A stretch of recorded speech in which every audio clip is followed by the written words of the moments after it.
Hi, my name is LeAnne Kruger, and I'm here today to show you how to make lefse. It's a Scandinavian food that is traditionally made and eaten at Christmas.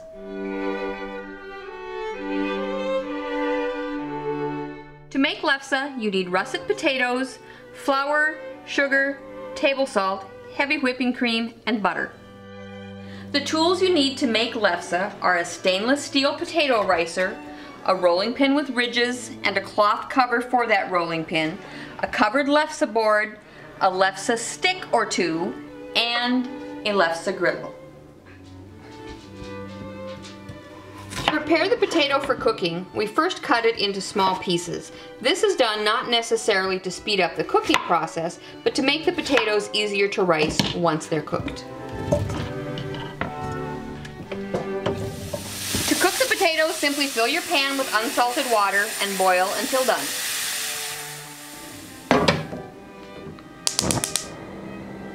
After about 15 minutes, test your potatoes for doneness. They should be nice and tender. Looks like they're done. Now to drain them. I like to let the potatoes drain in the colander for a few minutes just to get some of the excess moisture out. The next step is to take a small amount of your cooked and still hot potatoes and put them into the ricer. There's no need to pack it full because it just becomes more difficult to do. Move over to a bowl or your pan, put the top down, and squeeze. One of the keys to making really tender lefse is that we will rice the potatoes twice, which means we're going to put them through the ricer once, then we're going to put them through a second time. To rice them the second time, simply take the already riced potatoes and push them through the ricer again, and you can see how much easier it is to do the second time. Before we start mixing our lefse, we need to have our tools ready. The first step in that is to cover our rolling pin with a sock. You do that so that the potato and flour mixture does not stick to the rolling pin. The first step is to measure our 4 cups of riced potatoes into a mixing bowl. You don't want to tightly pack them, just kind of lightly pack them. I'm going to start out with 4 cups of riced potatoes. Today we used 5 pounds of russet potatoes, and that is going to yield you approximately 36 to 40 pieces of lefse. To our 4 cups of riced potatoes, we're going to add 3 tablespoons of unsalted butter, a 1/4 cup of heavy whipping cream, 2 teaspoons of salt, and 1 tablespoon of sugar. This we're going to mix together well before we add the flour. The next step before we actually begin rolling out our lefse is to add the flour to our potato mixture. I'm adding 1 cup of flour.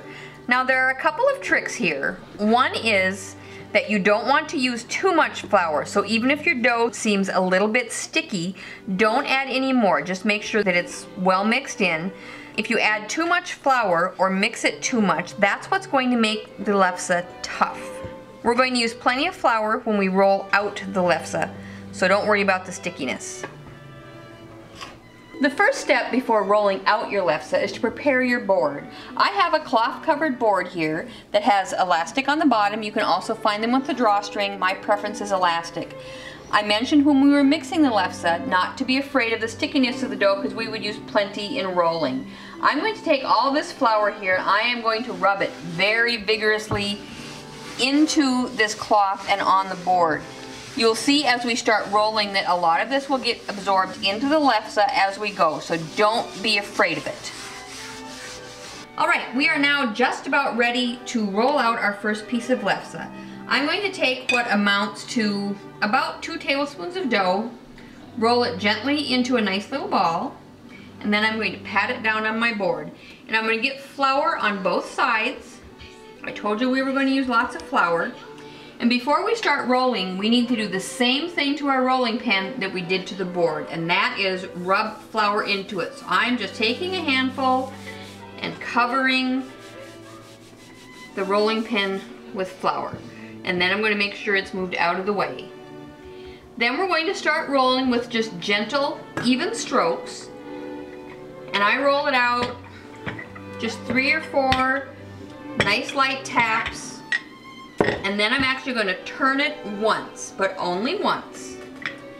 And then we're going to keep rolling, trying to keep it into as much of a circle as you can. The size of the circle is going to depend on how much of the dough you used. One of the other keys is to lift the rolling pin as you get close to the edges. That's going to keep the lefse from being too thin at the edges, which causes it to be crisp. What we have here is a lefse griddle. You can find these with a non-stick surface or a stainless surface. My preference is a non-stick surface because then you just don't have to worry about the lefse sticking. I start at about 400 degrees. You'll find sometimes as you go throughout the cooking process that you may need to increase the heat after the first dozen or so pieces, as they seem to lose a little bit of their heat as the afternoon goes on. One of the tools you need when making lefse is a lefse stick. There are 2 different sizes available, the standard 1-inch stick and the wider 2-inch stick. My preference is the wider stick, as it makes it much easier to move the lefse from your rolling station to your cooking station to your cooling station. To lift the lefse, take the lefse stick and slide it in the middle all the way under your piece of lefse, and then gently lift. At this point, we're going to carry it over to our griddle. When putting the lefse on your griddle, lay half of it on the griddle and then just roll your stick over to lay out the rest of it. Your lefse is ready to turn when you start to get it a little brown on the bottom side and when you start getting little bubbles on the top side. You just slide your stick under and flip.